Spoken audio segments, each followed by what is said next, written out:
And welcome to the JTrain podcast. JTrain, Jared Freid, coming live from the West Village of Manhattan. We're here every Monday with your emails, your stories, your questions. I say it every episode. Let me say it again. Thank you. Thank you for listening. Thank you for being a part of this show. That's right. It doesn't work without you. These are user-generated emails. You are the wood that goes into the JTrain that burns and makes the engine go. You like how I paint a picture? I'm a man of the words. I'm a wordsmith. I know what I'm doing here. And listen, if you haven't shared, if I just thanked you and you're like, why is he thanking me? I haven't shared with anybody. You're wrong. You're wrong-y. You're in Wrongville. Population, you. So share. Let someone know. There might be an email in here that connects with you because you were at brunch and you were like, oh my God, Sally was just saying the same thing. Send it to Sally. Send it to Sally. Sits. Send it to Sally. Sits. That's our motto here from now on. We're here every Monday. Thank you, thank you, thank you. And if I just thanked you, get on it. I'm on the road. I'm on the road again. If you're listening right now, I'm going to be in Mohegan Sun. I've been going to Mohegan Sun for years. I love the club. It's inside a casino. I say Mohegan Sun because if you don't know what I'm talking about, then you don't live close enough to know. It is a huge motherfucking casino. Okay? So if you live in the area, come. I think I would consider it the southern coast of Connecticut. I mean, it's like half hour from New London. So New London, it's hard. What town do you even say? I don't know. So Mohegan Sun, Baltimore, Maryland, Timonium. See, I say Baltimore, if you recognize Baltimore, you should know Timonium. Richmond, Virginia, coming to the Sandman Comedy Club. I'm coming back, Richmond. Boston, we added a second show. First one sold out. Get the tickets now, please. If you're sitting there going, I'll get them when I get them. No, just go, jaredfreid.com, Miami, Florida, Thanksgiving. Come carve the turkey with your Papa JT by the beach, Miami, Florida, jaredfreid.com. Also, New York City show link should be out now. December 8th, Gramercy Theater. We're going to do, I think it's going to be 2 shows. We're taping. We're going to put this thing on tape. We're going to try and bring it to the Turkish bazaar of comedy people, try and sell it. And if it doesn't sell, go on YouTube. And that brings me to YouTube. If you're watching on YouTube, we love you. Welcome to the party. Good to have you. If you're not, get subscribed. YouTube.com/Jared Freid. I got a treasure trove of entertainment there. Today's guests, a treasure trove of entertainment themselves. Very excited to have them on. Hilarious comic, Maddy Smith. Thank you for coming on. Thank you. Thank you for having me. Pleasure. Good to see you. Saw you last night at the Comedy Cellar. Murdered. As did you. Crushed it. As did you. Crushed. I did okay. You crushed it. I had a good time. It was a fun crowd. It was fun. Sunday night, Love a Sunday night show. Yeah, me too. You dread the Sunday night show on the road. Love it. When you're back. And when you're back. Because you get a little freedom from the road. Right. You're like, oh, I'm not chained to, I know you were dropping what town you were in this weekend, and you were like, I'm about to go up and just fucking, Right. It feels so good to be back in like the cellar after a weird weekend. Right. Or just the towns we go to. You're just away from home. You're away from home. You got your, you only have like a certain amount of clothes to wear. You're confined to this weird space. I was in Albany. The Albany shows were great. They were fun. Thank you to everyone who came. But you come back and you're like, New York City. Yeah. I'm going to it feels like you're on vacation. It does. You go back, everyone at the cellar, we're like, what up, what up, what up, what up? Right. Family reunion. Yeah. Who we introducing? Well, you're from Buffalo. I was in Buffalo. How was that?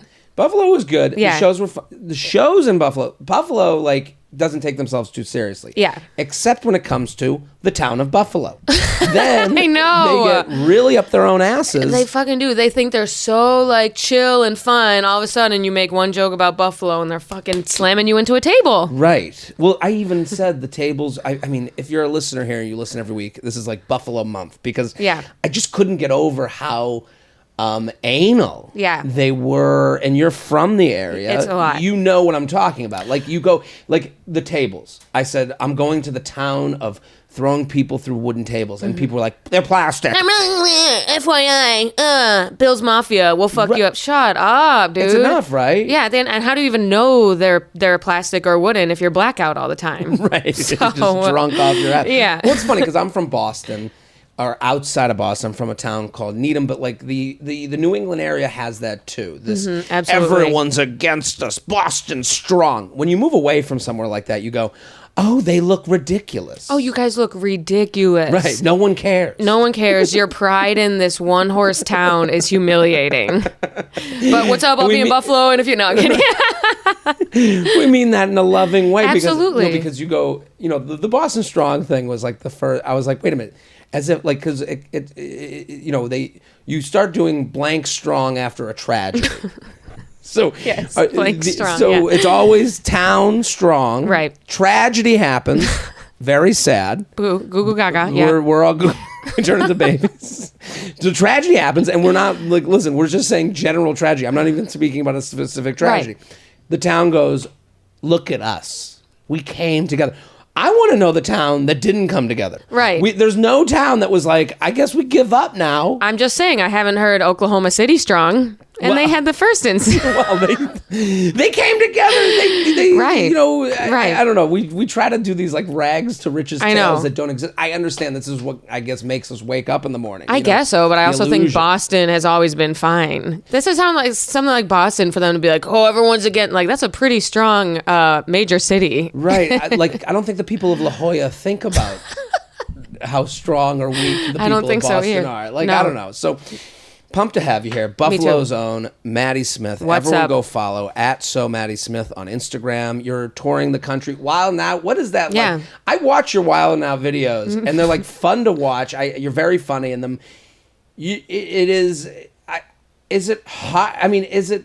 What's the combination of writing improv? What's going on there? Oh, you know what games are coming, right. But you also it's kind of like stand up. You kind of like get an idea. I know where I'm going with this. You know where you're going, but then and then someone can come at you from nowhere and say shit. You have to be ready. Like, you have to be like a comedian. Right. The room feels jacked up. It's, dude, you go out there and people are twerking. Are they drinking, the audience? Some people are drinking. No, the audience isn't drinking. They used to drink, but post-COVID, as you know, nothing's fun anymore. They used to while out, but now they get like a warm-up comic up there. They play the twerking songs, get them fucking going, play a little Vanessa Carlton to make fun of white people. Right. There's a lot of making fun of white people on the show, like fun, good-hearted. But you own that role, I think, as like, I'm the white chick. I think so, and I think I've been on for so long because I can clap back. I think I'm the first white chick.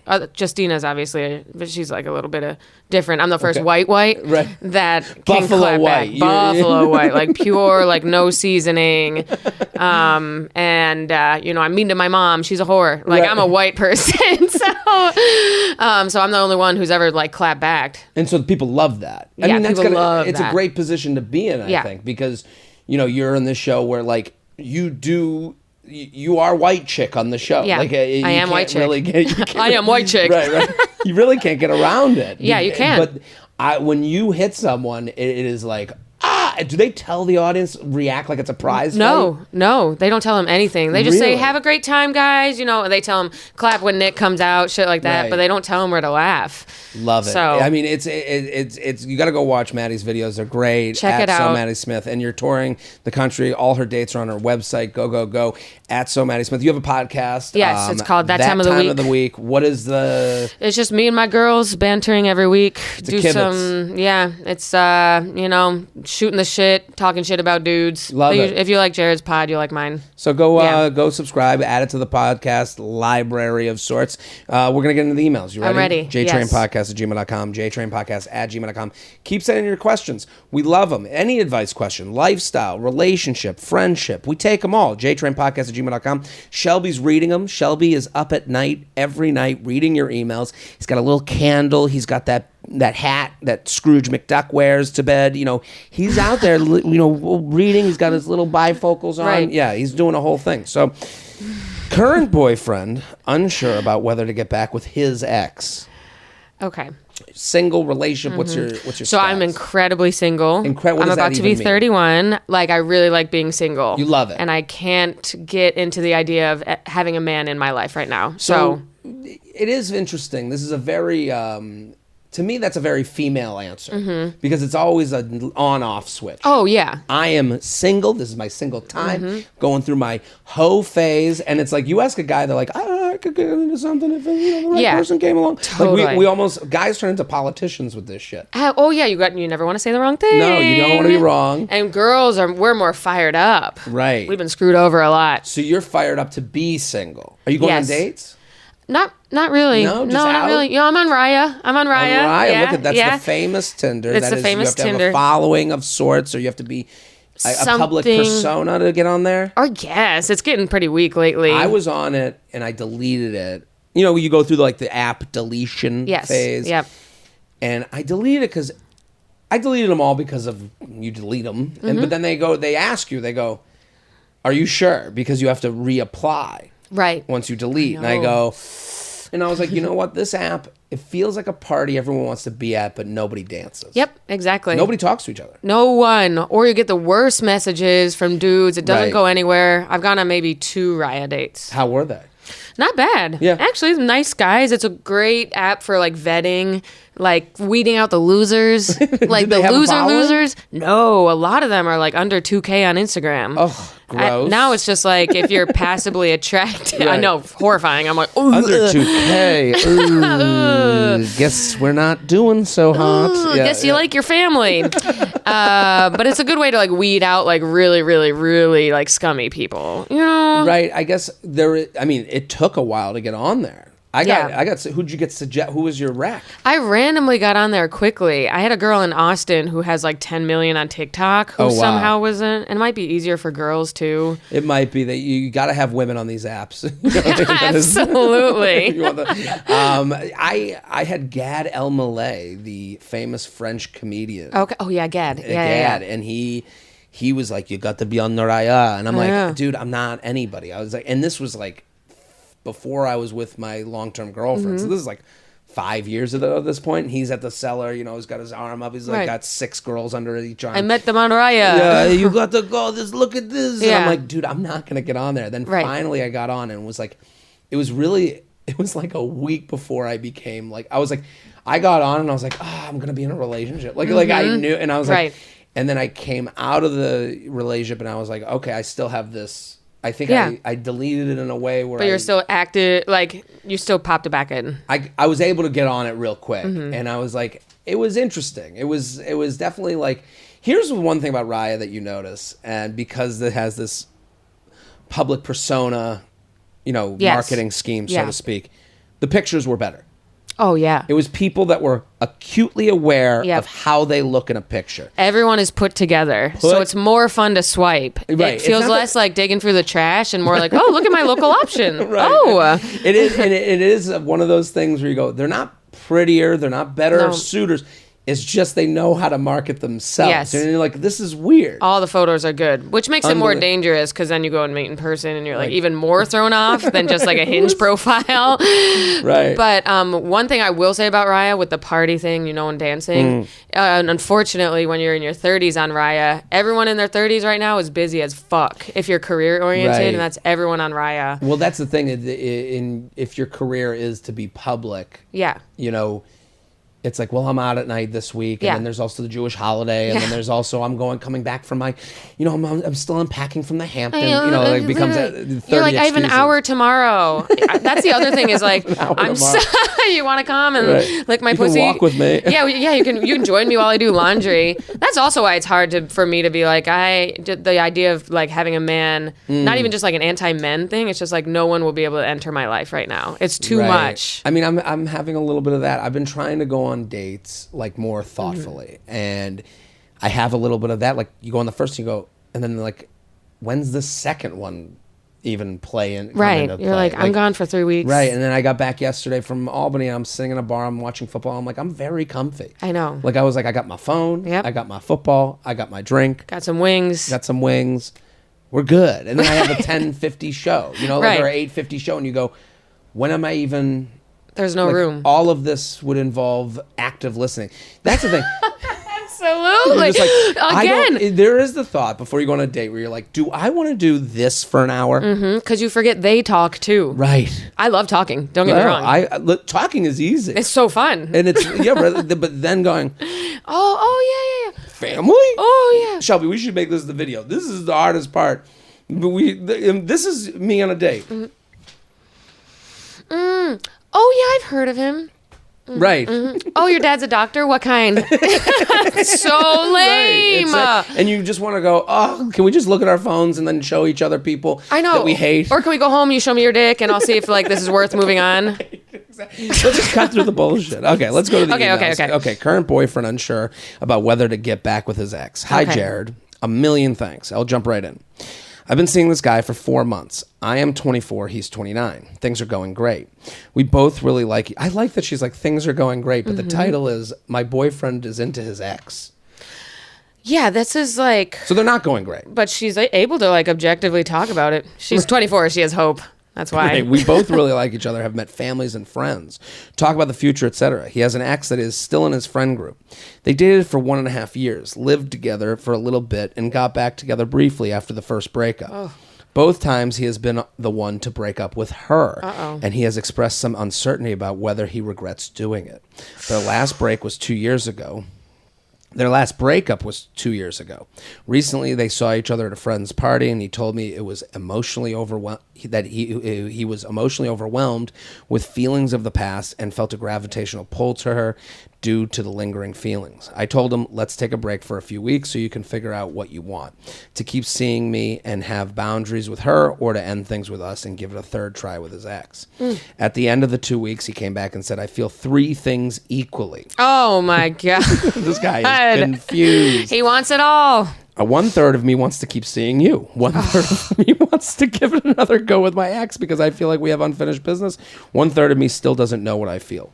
No, I would say 100% of you doesn't know how you feel. Yeah, 100%. It's half and half, and then 100% doesn't know how you feel. She writes, what should I do? I'm torn because I really, really like him, and he has shown me he feels the same. And I understand that exes and exes you still have to see frequently are complicated. This is such an empathetic response to this. Like, she's like, I get it, dude. There's other women you want to fuck, and it is in also 10 years she'll be like, fuck that guy, dude, that was so stupid. It's a very 24-year-old response. Like, no, we all have exes. I have mine from high school. I think about them from time to time. She's nice, and he's coming to me with ideas. Look, he's opening up. No, this guy is 100% confused, and you are giving him many benefits of the doubt. I don't think, based on what I've heard and my bias, that it is a good decision for either of them to give it a third try. That is not your business, but know that it is his decision to make. How should I handle this? I hope, for your sake and mine, that my answer is in the email. A million thanks again. What do you think, Maddy? My initial thought, and again, I'm 31. I've been through the ringer with dudes. I would personally walk away. Yeah. If he's literally telling you that he can't even make a decision between you and another bitch, I think we're good. Well, she writes the answer might be in the email. She wrote something very specifically. I don't think, based on what I've heard and my bias, that it is a good decision for either of them to give it a good try. Right. But then it's why are you becoming their relationship coach when he's your boyfriend? Hey, I don't think they should get back together. Yeah, he's your boyfriend. Right. But also, to that point, it's like she's looking at this, to me, she's looking at it from a bad angle. She's focused on him, not herself. Right. And it's like, oh, you want to get back? Like, who gives a shit? Here's what them... No, but especially when she's like, I don't think it's a good idea to get back together for a third time. No. Your boyfriend is indecisive. He doesn't know what he wants. He doesn't know what he wants out of life. He is holding on to you as somewhat of a placeholder until he figured out his own shit. And it's like, I don't think you're the one that's going to make him all of a sudden realize what he wants in life. I think this is him confused about life, not women. And it's beyond just you two. Right. He's having an job. existential... It's his apartment. Totally. And it's funny because there's a lot of women that write in here that she's 24. She has a view of her life. She has a view of his life. She sees them together. He's thinking in inches and she's thinking in yards. He's thinking every day, short-term gratification. I saw my ex. Oh! Right. I might not be happy. I could be happier. My God. And it's like, dude, you haven't even thought of and again, I'm not saying this because I'm above him. No. I've been there. No, I get it. yeah. I know what this guy's going through. And I know it so well that I'm like, you are not, it's not a choice between women. Yeah. It's a choice between like life moving and what he's having a crisis. Right. He's having a crisis. And if you can go to a party and see someone and immediately get shuffled up like that, right, there's a lot more going on. Then you're not sure about anything. Yeah. and a lot of this is confidence. You have to go, I am confident enough that I'm with the right person and then my life is on the right track. He has no confidence. He's going to the party. He's going, holy shit, she drinks Diet Coke too. We must be made for each other. I must be on the wrong path. Dude, the romanticizing of the ex too. Right. You already broke up twice. Like you're going back to what's comfortable. Right. He might be a little bit of a man-child. There's a lot of that. I think you got to leave this. And I don't think what people do when she's like, oh, we're going to take a 3-week break. Right. No. That's not, no. End it. Here's what you have to do. You have to end it decisively. You have to unsubscribe on everything. Here's what happens. And this guy, there's a version of this. This guy got a real life version of seeing someone's Instagram story. Absolutely. Right. You see that Instagram story, you go, what was that? They're doing well. And they look great. Is that a new haircut? Right. What's going on? And then you go, let me look at the rest of their pair. Wow, look how, and you see a perfect version of their life. Spiral. And then you go, and someone who's not confident will go, how you been? What's going on? This guy needs to not know you. You need to fully release, because the only way someone can come back, and this guy is going back because he sees her once. That's the equivalent of seeing a story at a birthday party. She's dressed up. She's ready, looking great, all this wonderful stuff. They don't think of the bad stuff. And he's going, oh, I'll just go towards that. That's the next piece of candy. If you unsubscribe from him, what he has to do to come back is a treacherous journey. Absolutely. He has to think of you, go, you know what? I made this mistake, that mistake, this mistake. Not know what you look like, what you're up to, and come back to you and go, I need for us to restart again. Absolutely. So you need to break up. You got to unsubscribe and get out of that world where you're now in his. Because if you're on his little leash, then he's just gonna, or if he puts you on the shelf, he'll just grab you when he wants to. This is what he does. Yeah, but if you do the no contact, let's fucking go, dude. Right. Yeah, make him think a little bit. Yeah.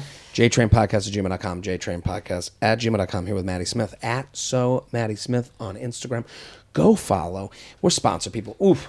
The sponsors today are very much seasonal. Like, this is the season I would think of Brooklinen. New sheets, refresh, clean up the apartment, clean up the house, get something comfy, get a new color scheme, fallish.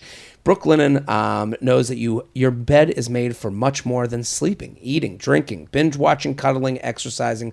The list goes on. I don't know if I've ever exercised in bed. I don't think that's... No. But, okay, well, I'll go with it. For everything you do in bed, do it on the highest quality sheets and pillows and bedding from the home of the internet's favorite sheets. Okay. We taped this in Feather Nation Studios. Beautiful studio. It is in my studio apartment. I'm looking at my bed. It's covered in Brooklinen. Beautiful, comfortable. And you know how I know Brooklinen's good? My mom asks about it. Oh, okay. That's how you know. Mom approved. And it started as, and it writes here, the internet's favorites. Everything starts on the internet and you go, oh, I know about this cool new thing, Brooklinen. Then the minute my mom said, hey, can you get me some Brooklinens? I go, oh, okay. This is a brand.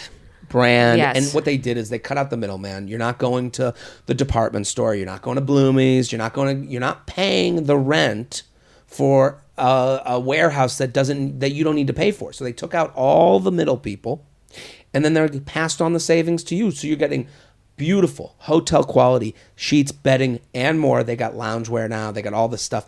And listen, why would I get Brooklinen? I would get it because I'm like, it's fall. I want to be comfy, cozy. Let's do it. And we're going to give you some free money. For everything you do in bed, check out brooklinen.com today for their luxurious home and bedding essentials. Use promo code JTrain20. That's JTrain20 for $20 off plus free shipping on your purchase of $100 or more. That's BROOKLINEN.com. Promo code JTrain20 for $20 off plus free shipping. Love that. Great sponsor. Great time of year for that type of stuff. Here with Maddie Smith @Maddie Smith. Proposal delays. Okay, I'm not an expert on proposals, but let's go. Would you like to get married? You know, I always thought so, and again, it's like, it doesn't look like it's happening anytime soon. Were you ever close? My dated someone for 3 years, and we talked about marriage. 3 years. Yeah, we talked about it. And it was like kind of the pandemic shuffled things up a little bit. We were living together during the pandemic, too close for comfort. Once things reopened, I kind of was just like, I think I might be bored of this. Right. That's tough. It's tough, yeah. And that, like, when you say bored of this, like, it sounds mean, but it's not. It's more just like, hey, my lifestyle needs to be. I want to be. It was my interest in being alone was higher than my interest in him. When you look at them, it sucks. It sucks because, like, you know, when you're in a breakup, they go, why? Yeah. And you're like, if I said that to another human being, I'd be like, oh, fuck. Right. Like, what, do you have a heart? You want me to say it? But like, when you walk away from it, you get your feelings in check, and then you go, that's the cut and dry reason. You know, it's like, you know, the answer to how to lose weight, diet and exercise. Yeah. Like, stop being a fat fuck. Right. Yeah. That's mean. That sounds bad.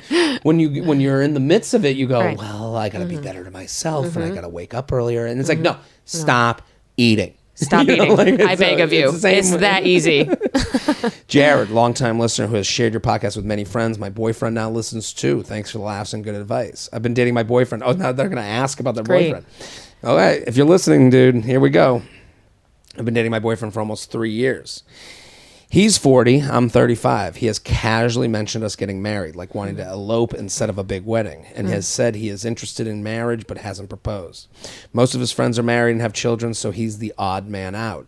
I'm at the point where I come home from trips with him disappointed, as I was hoping he'd propose while we were away. He had some big expenses coming up that I know limits his savings and financial situation, aka ring fund.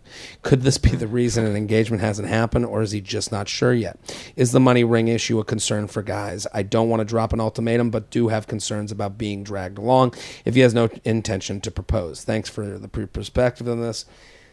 Desperate in Denver. What do you think, Maddy Smith? Desperate in Denver. Well, it sounds like he only floated it a couple times. Right. So she's leaving trips disappointed, but maybe they should talk about it a little bit more. I'm with you. I think you're dancing around the thing that I was going to say. I talk about it a little bit more. Right. That's the. He might have no idea. He has an idea. Yeah. But I don't think he has an idea that ultimatums are coming. Right. Here's what she wrote that, you know, he's 40. And she's 35. He fucking knows. He knows, yeah. You know, the idea that he has no idea of time or space or anything is a little crazy. I come home from trips. Here's a couple things she wrote that I'm like, here's where you're fucking up. About the coming home from trips. He's casually mentioned us getting married, like wanting to elope. You know, he says he's interested. He says he's interested in marriage. You know, like I'm on the point. I was hoping he'd propose while we were away. Okay. There's a great line. I think Mike Lombardi, who's a football. He used to be a GM. He talks about football. Okay. I've listened to his podcast a bunch. He has a great line that I think is like translates to life a little bit that I've taken. You can't confuse hope for a plan. Absolutely not. No. You know, you can't. She's hoping to get engaged. What are we doing? You're 35. We don't hope anymore. Right. We're done. What do you want? You lay the words out. You can't leave every trip being like, another one? Right. You're a passenger in your own life. Yeah, exactly. And you know, I was hoping it would happen. Like, what? You know, hope is just, it ain't gonna work, honey. And I say that in a loving way. And she also wrote now, and then she's talking about ring funds. You're dancing. Right. She's almost like purposely looking at other things so she doesn't have to look reality in the face. That's true. She's like coming up with excuses. Right. She doesn't even know what his finances are like. Who fucking knows? His finances are probably in order. He's 40. So she's like looking at every other reason. Right. And she could just look him in the face. Here's the other thing about a ring. If someone was straight up, she wouldn't be writing this email to me. If he was short on money for a ring, but she was like, I know he wants to get married. She wouldn't be writing into me. Absolutely. Right? It wouldn't be, well, how much do you think it's hard to get proposed because he doesn't have the money? These are the excuses of people who aren't being direct with you. And they haven't even had these conversations, Right. So she's making up scenarios in her head. Right. Lying next to the man who said, I want to get married, and she's like, oh. I could elope. Like she right. took I could elope. Right. And now every So I trip guess, is good, ruined. he wants to get married. Right. Every time he gets down on his knee, she's like, oh my God. Right. He's like, I'm picking up a seashell. Right. It was kind of cool. Yeah. Sure. I think, and she brings up ultimatum. No, stop it. There's no ultimatum. You just say, you can't ask someone to tell you what you want. Yeah. And that's what she's doing. She's offshoring personal decisions to other people. She is bringing in other people to make her, and again, this is tough love. I agree with you. He's 40. What the fuck is going on? He's the odd man out.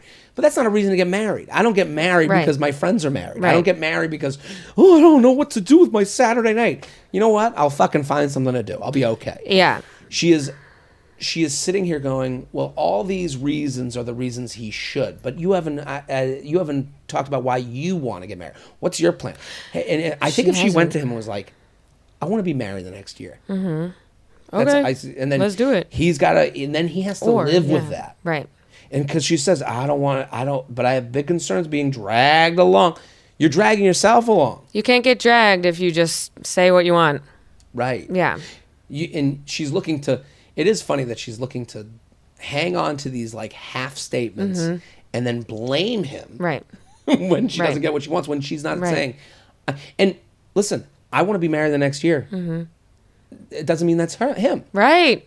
Totally. That's not an ultimatum. It could be you, could be someone else, but I got to get to work because this is my life. I want to move on. Yeah. JTrain podcast at gmail.com. JTrain podcast at gmail.com. Here with Maddy Smith at Maddy Smith on Instagram. Go follow. She's touring this great country of ours. Yes. From Buffalo. I know I got Buffalo people out there. Support your local comics. That's right. Just like a table gets supported by its legs. Exactly. Right? Or doesn't. Right. We're sponsored. Another great fall sponsor, Solo Stove. It's here, fall, autumn, pumpkin spice season. No matter what you call it, there's no better time to get warm near a Solo Stove. It's freezing today. It's going to get warm again. The weather's changing. Here's why I would get a Solo Stove. Extend your living space. What is a Solo Stove? Solo Stove, let me explain. Upgrade your backyard with a Solo Stove fire pit. Okay. And create story-worthy moments without the fireside fumes. So this fire pit, it's portable. You can put it anywhere. Okay. Anywhere-ish, within reason. Right. But here's the thing. This time of year, you do still want to be outside. You want to be having those pumpkin spice brews. You want to be having your coffee outside. You still yearn for nature. But it gets a little cold, gets a little nippy. So what you do is you get a Solo Stove, you put it in a corner of your yard, on your roof, on your deck, that you wouldn't have used otherwise. And now you make it usable. You make it fun. You make your tailgates that much better and wider. This is about space, people. This is math. And listen, I'm going to get you some free money. Prepare for your best outdoor memories yet and save big during the Solo Stove fall event. Plus, use promo code JTrain at solostove.com for an extra $10 off. Free money, people. Nice. That's solostove.com, promo code JTrain for $10 off of the fall event deals. Hurry, the fall event ends November 10th. So get in on that. I mean, loving what Solo Stove is doing. I'm plugging in my phone as I'm done with the ads. That's the last ad. So Yay. Those are 2 places to get you free money. Here with Maddy Smith. My friend is always on her phone. Okay. Are you a big phone person? It depends. When I leave like a road gig where I've been in a hotel for 3 days, my screen time will have been 24 hours a day. Right, because you're alone. Yeah. You're not with friends. Yeah. I'm the same way. Totally. I mean, I'm literally on the flight, the whole flight, just looking at my phone. Scrolling nothing. I've gotten big into the crossword puzzle on New York Times. I'll do those too. I'm a big, I'm a word guy, Dude, I'm such a word guy. It's crazy. But when I'm with my friends, I try to stay off it. At home, I try to get off. It's so hard, though. Sometimes it's so hard. It is an addiction. You is. have to admit to it. Yeah. Jared, I'm writing him because my best friend is literally always on her phone, and I don't know how to bring it up to her that it bothers me and everyone around her. I just got home from her birthday dinner, in which most of the time she was looking at her phone rather than the 3 people at the table. That's brutal. And you know why it's hard? Because everyone's looking at their phone. I know. And you don't want someone smoking a cigarette being like, you're smoking too many cigarettes. I know. That's really the equivalent. I hate get off the phone person. I hate get off the phone, because then if you are that person, if you're on your phone, they'll be like, oh, you're on your phone now? Right. It turns into a little battle. Right, an elevation. Yeah. You're a worse person than them. Right. And it also hasn't really been we all know phone addiction exists, but we don't know how detrimental it is. Right. At least with cigarette, you can go cancer. Phone, you're in this weird spot, and you're just like you're basically telling the person like, pay attention to me, not your phone. Right. That's what it sounds and like. Then you want to look at the person like, fucking amp it up a bit. Yeah, like, I know, right? Give me something good. Right. Can you start adding graphics to your real life person? Can you do some captions? Right. I can't hear you. You're mumbling. Yeah, I need some subtitles, dude. Yeah, no, it's hard because, I'm on my phone all the time, to the point where I even set up phone breaks. Oh, yeah. Like I'll be like, it's plug-in time. Like I just did that. I plugged in the phone, get it away. Right. But then I also I need my phone. Like I need my cigarette. I do it. My phone is the thing. Right. I go get coffee in the mornings. I like get all my stuff posted that I want to post for the day. And then I'm like, let me settle in with the phone. Right, but it is... Cozy up, scroll through my apps. But it's hard to release yourself from it, especially you're with people you're comfortable with. You go, oh, fuck it, we're all on our phone. But they wrote, it doesn't matter if it's just two of us or we're with the group, she's always looking at her phone and not engaged in the conversation. It gets kind of embarrassing and awkward when we're out in a group because people try to talk to her and include her, and she's not paying attention. Then I feel like I have to answer for her. Well, this person's saying that they just left a group dinner. So they're speaking from the experience they just had at a birthday dinner. So I know they're close to it. So I don't think this person, I'm giving a lot of benefit of the doubt where it's like, I don't think they're doing this in every group scenario. Right. But they just did it in their... She's emotionally charged. It's weird because she can be so fun and social and want to go out, but then just sit there and not engage in conversation. It's always been a bit of an issue, but I've noticed it's gotten worse since her and her long-term boyfriend have broken up. That's a big part of it. Got it. I mean, since ending my relationship, I'm sure same with you. You go, this is my new boyfriend or girlfriend. Oh, yeah. The phone. I don't have a man to make me feel good. Okay, I post again. Right. Post a story. Get that post notification. Yeah, dude, I need my likes. She will always be texting some guy that she's just started dating or scrolling Instagram or editing a photo. Again, she's going to the dopamine factor. Let me go to the guy that will they, won't they. Let me go to the dating app. Let's see if anyone got back to me. Let's see if I got a match. In the same way we're looking for notifications. Once she asked me what she should respond to a guy, and I said, you don't need to text back about what TV show he's watching. You're out with your friends right now. And then I suggested she just send a fun picture of the bar later, to which she responded by taking 1,000,000 selfies to send. I don't know how to bring it up to her or tell her how rude it is and uncomfortable it can be when she's ignoring all the people around her without hurting her feelings or coming off judgy. I could use your sage wisdom and advice on the topic. Love you and thank you for the laughs. What do you think? So this reminds me of the first guy who can't decide between a girl and his ex. It's not about that. It's not about the phone. It's about much bigger things. Are you good? It sounds like she's having a little bit of a... She's unhappy. Yeah, and you can't really control that, and all you can do is be the best friend you can, especially if she just got out of something. I don't know how recent that was, but... I would just try to be the best friend I can, but know that you can't control anyone. She's looking for validation. Yeah. And in a relationship, you get tons of validation. You get hugs, kisses. You get, let's go out to dinner. Hey, I care about you. You can pout and they'll come crawling back. Right. Yeah. And when you're on a relationship, you're like, okay, where can I get some validation? Where can I get some love? It is the phone. It is a, you send a heart. It's literally so. And I agree with you. It's not about the phone. This person's obviously feeling lonely. They're feeling like they want to meet someone. They feel like they're striking out. And some people deal with that better than others. Like, and again, like, because this person, the toughest part about this is like, it's 4 women at the birthday dinner. Right.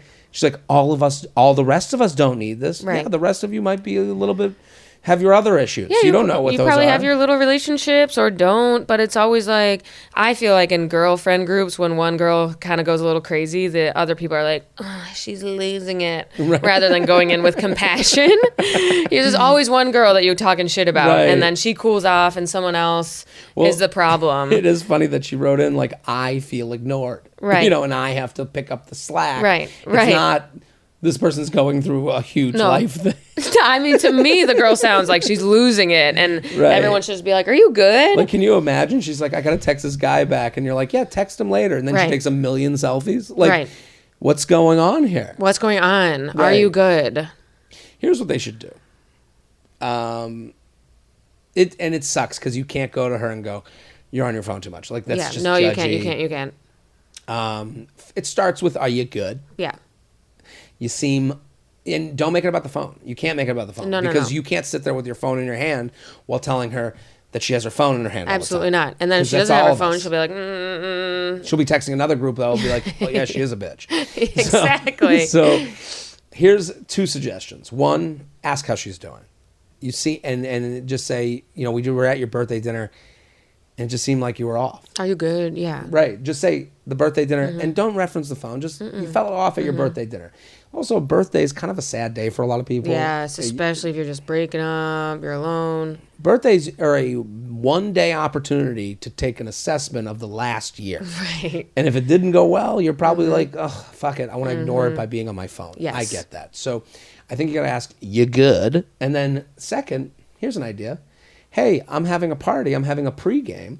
Have the pregame be a no phone theme pregame. I was thinking that too, or maybe go to the movies together, walk around somewhere like a museum, like do something that doesn't really involve. Well, movies are going to be on the phone, museum are going to be on the phone. If the premise of the party is no phones, we're going to put it in a bucket and we're going to have a 1990s party. Right. Like, right? Let's have a 1990s party. No phones. You'll play 90s music. You'll put out some Cosmos. Yeah. Everyone wears butterfly clips. You really get into the theme of the 90s. Yeah. And what people will do, no one knows what they need until they have it. You feel good after the workout, not before. So this person, if you said to them, they're going to go, "Oh, I got to go to this 90s party. I can't use my fucking phone." Yes. Then they'll leave going, "Wow, that felt good." So you're allowing yourself. Then they have to deal with the reality that's around them. Now you can get your friend back. Now you can, and they see like, "Oh my God," like now you get and now you have a point of reference for the, "Hey, you seem so much better at the 90s party." Oh, yeah. It was so fun. It was so fun. You know what? And now you get to say to them, "You know what? I have to say, like, sometimes we hang out and it feels like you're kind of somewhere else while even with us." Yeah. That 90s party, it was like awesome. You were back. And now you get to pump them up. Yeah. Now you get to go, absolutely. You were back. You were wonderful. Right. Look, oh, my God. And maybe you invite some guys. Maybe you invite some single people. Maybe you give out black books, little black books on the way in. Yeah, so everyone can, like, exchange numbers. Write down the number. 90s party. Yes. JTrain podcast. That's what we're saying. JTrain podcast at gmail.com here with Maddy Smith. At So Maddy Smith. Go follow. Friends' insecurities about the men she's seeing in an open relationship are taking a toll on me. That's a loaded title. I am not an expert with open, but let's go. You ever done it? No. Here's my feeling on open relationships. It sucks because nobody wants to be the bad guy in the movie. Right. Nobody wants to be evil. Scrooge McDuck. You don't want to be. That's my second Scrooge McDuck. Obsessed. We love Scrooge McDuck in this house. I'm trying to think of other evil. You don't want to be Shooter McGavin. No one. You don't want to be. Yeah. You don't want to be old crotchety McOldson. You want to be cool. You want to be Happy Gilmore. You want to be in. You want to be. I love open relationships. Right. Yeah, of course. Yeah, I'm free love. Fuck each other. I'm unattached. Right. But the reality is most of you can't handle an open relationship. No one can. Right. No, truly. We live in the time of extremes. The extremes have taken over. We have to admit to the extremes, like the extremists, and I that word, it's true. The right and left of every situation takes over when most of us are fuddy-duddy, monogamous, fucking quarter-zip sweater losers. Missionary. Cool. Right. Married within 3 years. You're a missionary sex bitch. And it's okay to admit that. Yeah. And and when you say, "I don't want an open relationship," you have this one woman with her hair in an updo and a big earring that like one earring that's a feather and the other is a wishing well. Yes. And There's like Dreamcatcher. Right. Yeah, there's somewhere in there. She's just wearing a pentagram. She goes, tapestry. "Oh, you hate open relationships, huh?" And you're like, "No, I just..." And you have to do a 7-minute explanation. No. I think people can do it. I'm okay, but You it just ain't sound for like me. a fucking Republican. Right. You're talking to this hippie bitch with hairy armpits, and you're like, "Sorry, I prefer one cock at a time." Right. I'm sorry, I get emotional. Yeah. I'm sorry. And listen. And now what's going on is, us fuckboy bros aren't as dumb as we look. We know. Because now non-monogamous, open, what is it called? Ethically non-monogamous. ENM. Right? Is my favorite kind of music. Right. ENM. We fuck many people. So many titties. So many titties. Nips. She wants it too. She wants to be in this. With everybody, and it's ethical. Nips, lick. Right. That guy, Mr. Liberal. Right. Gets to paint Mr. Liberal. Mr. Liberal. I'm here at the party, ready to fuck. That's Mr. Liberal. Yeah. Mr. Liberal gets to walk in and be like, ethically non-monogamous, and they've just rebranded fuckboy. I love women. Right. Shut up. That's why I love them all. Right. And it's like, there's the 0.2% of the population that do this. They live a different lifestyle than you. They don't live in the suburbs. They're not looking to move to the suburbs. They're not looking to get married. So what happens is, because these people get a place at the table of discussion, people can use it to kind of get what they want. And they almost kind of gaslight you into thinking that you not wanting an open relationship is not cool enough. It can happen that way. Yeah. Right. Yeah. It can go that way. It can also go the way that they get out of, we talk about breakups. Yeah. You saying, I'm bored of this lifestyle. That's a very hard thing to say to someone. You know what's easier? I'm into ethically non-monogamous and you're not. Yeah, exactly. Right? Now you have a reason. We have different values. Right. And it's like, okay, one is just a coward Right. that is using wordplay to get out of something they didn't want to do. And listen, I am that coward. You don't think I've thought, what if I just say, Yeah. I want ethically, and I know they don't want. Right. So it's like. It's like your cop out. Right. So let's read this. Dear JTrain, love the podcast. I'll get right into it. I have this friend, quote unquote, Katie, who recently got married. She and her now husband are doing long distance, about 3 to 4 hour drive, and have been so for years. Before they got married this summer, they had been open since about November. So they got married this summer. They've been open since November. So almost a year of open. Okay. She had met a guy, quote unquote, Brian, who she started hooking up with, along with several other men. She hadn't had much experience dating prior to her husband. See, no experience dating. You get married. This guy, you're long distance married, which strange in itself. What is that about? Off. Driving 4 hours to see your husband? Right. And it's like, and now the solution is we'll be married, but you can go date and I can go date. Right. I don't know. This all seems fraudulent. And again, when I say it seems fraudulent, I'm looking at the situation. I'm not saying open relationships fraudulent. I'm saying this one is weird. Coming with some weirdness. It's a little shaky. And no dating experience before your husband?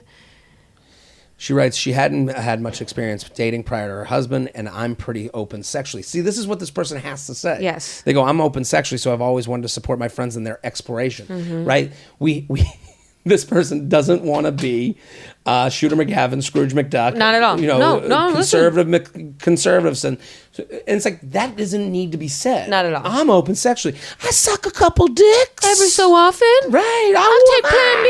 I'll do no condoms. I'm crazy. The issue started arising when this guy, Brian, started acting inconsistent with her, canceling dates, taking days to respond. She developed feelings for the guy. No, the other guy. She's getting ghosted by a side piece. Okay. Right. Okay. It gets confusing. This is something she and her husband never talked about, but he seemed to be supportive, comforting her and saying things like, see, I told you he'd text back. Oh, it's so weird. Ew, it's weird. Whatever. That's not the issue. The issue was how, whenever this was happening, she was exhausting to be around. It was nonstop complaining about him being in such a bad mood. It ruined outings we had planned. And constantly redirecting the conversation to, do you think guys think Do you guys think he'll text me back? So she's got multiple men, and she's complaining about one of them to probably her single friends who are like, I don't got shit. We have none. Can you give me one? Right. Just because you send Brian my way. Yeah, just because you've agreed to this other lifestyle that attracts more men. Right. That is a part of this. Yes. If you're ethically not, if you're like, I'm in an open relationship, guys come in, especially this guy, quote unquote, Brian, because he knows I'm not the first guy. I'm the backup. I'm going to hit and run. Yeah. I'm not going to text you back right away. I owe you nothing. You got another guy to text. Yeah. My friends and I all tried to be empathetic because she doesn't have a lot of dating experience and we want to support her. But her emotional investment in this random man who didn't even know her situation took a toll on us all. We were relieved when she got married and moved back to her school's town and happy for her and her new husband. We were in a 1-year out program together. I guess they were in a program. However, now that it has been a couple months since her wedding and she and her husband are now long distance, she's met a new guy she's going on dates with and starting to have feelings for, who she also hasn't told what her open marriage. She hasn't told him about the open marriage. She's got to do that. Oh, you got to do that. I'm happy to support my friend in some ways, but I can't listen to her constantly whining about these random men she's dating, not texting her back anymore or canceling dates. It's exhausting, especially when she brings it back to, I don't know how you keep dating. She's married. I'm glad I have husband's name supporting me. For reference, I'm perpetually single and recently went through a bad breakup with a man with some emotionally manipulative tendencies. This is the most annoying friend you could ever have as a single person. Definitely. Definitely. How do I tell my friend I think she should be honest with men about her situation? How do I tell her that the way she deals with it is emotionally exhausting for my other friends and I, while still trying to be a good friend? Curious to hear your thoughts. I mean, we've given a lot of thoughts on this whole thing. I would say, first off, before we get into anything, it's got to be about you. It can't be about, and other people are talking. I get, It won't go the right way. What do you think, Maddy? Okay, so first of all, my strategy always when I'm sick of someone talking about something, I just change the topic. I just change the subject. I just divert that shit. Yeah. Right. And then the more you like, and I've seen it, people do it with me. I dated someone who I wouldn't stop talking about, and then people just stop responding or they would change it. And I learned like, oh, okay, bitches are tired of me talking about this. So you can start signaling to her that it's a little much, but again, you can't really control how she dates. If she's like, how do I tell her she needs to tell these men? Like, it's the unawareness. It's the and she's new to dating too, so she has no idea what the fuck she's doing. Well, it's also you. Not all new to dating is the same. Yeah, you're married. You have a husband. You're out there dating. You have to admit your situation is fucking different. This is the thing. They have a seat at the table.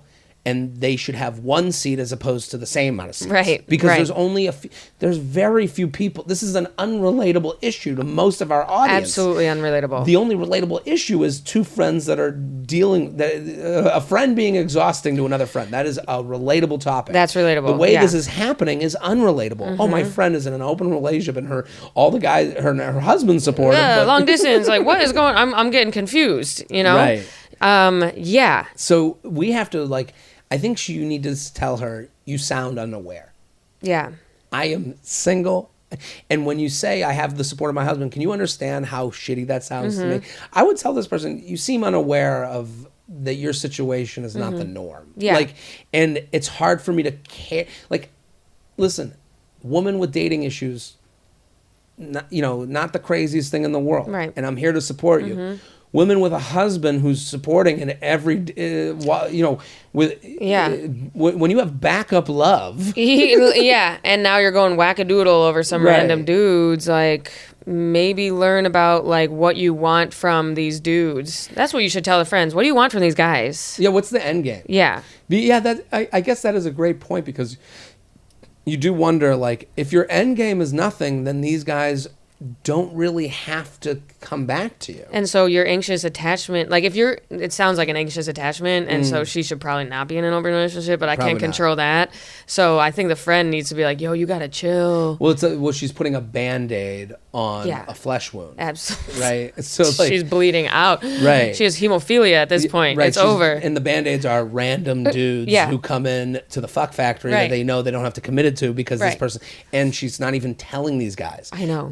And the reason she's not telling these guys is she's testing if they will commit to her, which is even more fucked up. That's what she's doing. A little bit evil. It's a little bit evil, and she's basically saying, let me see if these guys would marry me too. I know, totally. And it's like, oh my God. So if you're not upfront, I think that's the thing if I'm this friend, the thing to lean on is like, I can't listen to this if you're not totally honest with these guys. Absolutely. Because you're living in a fantasy world where it seems as though a professional might need to be coming in.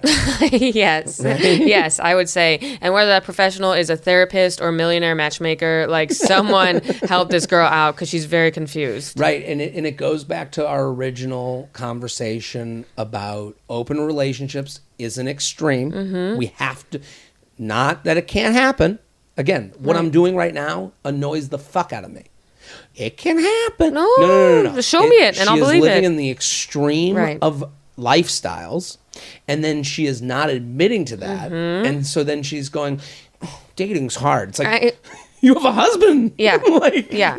And when you're like in open, it's supposed to be like you and the husband are supposed to be communicating all the time. Like traditionally an open relationship is two weird motherfuckers who like communicate all that, like polyamory. They are, it is so contract based that it's not even sexual anymore. You're right. Exactly. And we come across these people because we live a differing lifestyle. When you're in comedy, you meet the weirdo who does the actual version of this. And right? They're weird. And they're fucking, I'm telling you, they're weird. Calendar appointments for sex. Right. Shit like that. And discussing, so how was your date with Artemis? Right. Like they date an Artemis. Exactly. JTrain podcast at gmail.com. JTrain podcast at gmail.com. Here with Maddy Smith at So Maddy Smith. We have time for one more or two more? One more.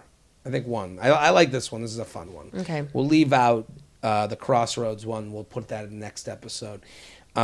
Let's do important fart tricks to share with the world. Okay. Someone has come here with their fart expertise to share with the JTrain podcast listenership. I'm thankful. We need it. JTrain, thank you for your endless wisdom over the years. I have a very important PSA that you may benefit from yourself. Okay, a little judgment in that. Perhaps you already know about these tricks, but they blew my mind and I felt an obligation to share. Mm-hmm. Are you ready? Yep. I went to a bachelorette party this weekend with a group of 11 women. On the last night, we were talking about farts, digestive issues, as you do, and discussed the issue of going on a vacation with a new partner. Mm-hmm. I personally have many digestive issues and deal the smelliest farts of anyone I know. So I was surprised that I didn't already know all the tricks. These are 2 new tricks that I learned. Okay. 1, if you're in a hotel room with your new partner and worried about an audible fart happening while you're in the bathroom with a shitty thin door, grab a small wad of toilet paper to gently hold over your butthole. This muffles the fart and apparently works every time, although I have yet to try it. So you take a wad of toilet paper, you put it over your butthole. Mm-hmm. And it absorbs the sound? I guess it absorbs the sound and the smell. I would have to try it at home first. Right, and I'd have to wash my hands after. Absolutely. I would think the hands would smell. Yeah, that seems like a lot of bacteria. She doesn't say grab a small wad of toilet paper. I would think if you wet it, maybe it would help. The acoustics. So you're muffling, Shelby's our sound expert, so you would be best to ask about this. It helps with the acoustics. See, when I go on a vacation with someone new, if I'm looking to muffle my own farts, I spread ass cheek. Yeah, I do that too. Right. Or I just take 10 showers in the day. I always just do it in the shower. Shower farts, great. Also, the weirdest smell because it feels like you're bathing in the fart. Yeah, it does. It does feel like that a little bit. 2, if you're worried about your partner being able to hear the plop of the poop, put a wad of toilet paper in the toilet first, which softens the noise made. I've heard this one. I've heard that too. That's interesting. I've never cared about the plop of the poop. My move is when I do it like I got hand on the flusher. Mm-hmm. This is my move. Oh, you flush as it's going down? I basically want to swish the poop. Absolutely. So I want it to go straight from asshole down the drain. So I as I'm sitting there, so my move is I spread ass cheek on the toilet. I put my hand on the flusher, ready to go. At the count of 3, I go 1, 2, 3. I push out the shit, flush it at the same time, straight down. Right. I think I've done something like that before. Do you ever get worried about the multiple flushes, though? I'm okay with it. Yeah. Because I would assume the way I'm thinking someone on the outside is hearing it go, oh, he walked in, did a pre-flush. Right. Now the poop begins. Right. Sometimes I'll wash my hands. Like if I had to do a couple of flushes, I'll wash my hands, blow my nose, like do some activities in there that makes it sound like I just like toss something in the toilet. And Right. Let me do some other things. Yeah. Last night I was at the cellar and someone on the wait staff, it was at the Village Underground where we did the show. I got a little drunk. I went in the bathroom. One of the wait staff people, I was waiting. They came out and they go, "Oh, I just shit in there. It's going to smell." I was like, "We don't need to say that." Honest. It was a little too honest. And the seat was warm, which I always appreciate. Right. But now you know why. Right. Yeah. I could live in my own imagination. Yes. Yeah. Like I can. It's a bidet. Right. Yeah. Do you have any tricks? Any other good tricks? I don't really have digestive issues, thank fucking God. But I definitely. That's how white you are. I know. Right. Anything. And Wild 'N Out, they were like even a Jew, they'd be like, nah. I know, right. Too many digestive issues. Yeah. But I definitely will like combine my shower with my shitting. Right. I'm going to go shower and then also shit. Because no one times a shower, really. If you're within 10 minutes, you're good. Right. I don't know. I also just, early in a relationship, I ain't vacation with someone I haven't shit in front of. That's the other thing is like, if you're on vacation, I think. You should be, I would, and I know, listen, I'm telling you right now, if I'm on vacation with someone, that person's heard the fart, smelled the fart. They've seen your balls from every which way. All they've seen your balls. taint. They've seen your fucking. They've seen everything. Everything. Yeah. Everything. That's why it's like, if you're going on vacation, you shouldn't be worried about. You shouldn't be doing the toilet paper over your. That's asshole. not a relaxing vacation. No way. If part of my vacation includes, how am I gonna poop? Nuh-uh. Nope. That ain't the beach. Nope. That's work. That's work. Yeah. Maddy Smith, thank you for coming on. Thank you for having me. I hope I gave good advice. I think you were fantastic. I think the audience is going to be very excited to hear and watch and all that stuff. Go follow Maddy at So Maddy Smith. She's on the road doing stand-up comedy, hilarious. Watched her murder last night at So Maddy Smith. The podcast is called That Time of the Week. Yes, correct. There we go. Go listen. I'm Jared Freid. We're here every Monday with your emails. Keep sending them in. JTrainPodcast@gmail.com. We'll be back next episode. Boom.